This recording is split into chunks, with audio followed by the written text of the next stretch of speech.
Pengertian cerita rakyat. Cerita rakyat adalah cerita yang berkembang di setiap daerah dan menceritakan asal-usul atau legenda yang terjadi di suatu daerah. Cerita yang berasal dari masyarakat dan berkembang dalam masyarakat. Cerita rakyat merupakan bagian dari dongeng. Selanjutnya adalah ciri-ciri cerita rakyat. Yang pertama adalah cerita rakyat disampaikan secara lisan. Yang kedua, disampaikan secara turun-temurun.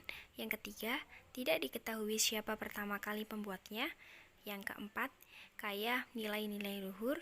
Yang kelima, bersifat tradisional.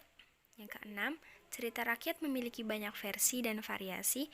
Dan yang terakhir, cerita rakyat mempunyai bentuk-bentuk kelis dalam susunan atau cara pengungkapannya.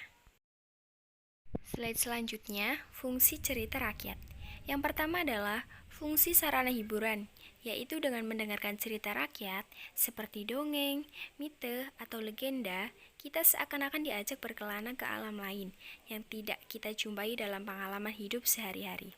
Yang kedua adalah fungsi sarana pendidikan, yaitu pada dasarnya cerita rakyat ingin menyampaikan pesan atau amanat yang dapat bermanfaat bagi watak dan kepribadian para pendengarnya.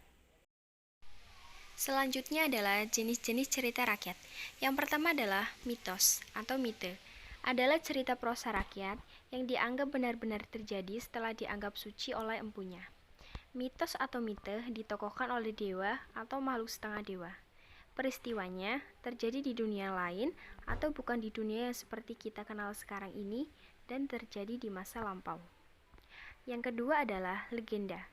Legenda adalah prosa rakyat yang mempunyai ciri yang mirip dengan mite, yaitu dianggap benar-benar terjadi tetapi tidak dianggap suci.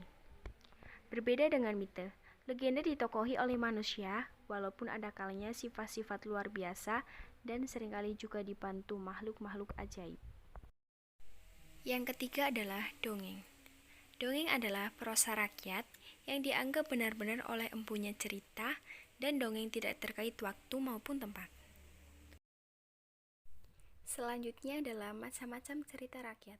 Yang pertama ada legenda, yang kedua ada sage, yang ketiga mite, yang keempat fabel, yang kelima paralel, yang keenam janaka, yang ketujuh cerita terbingkai, dan yang terakhir ada parabel.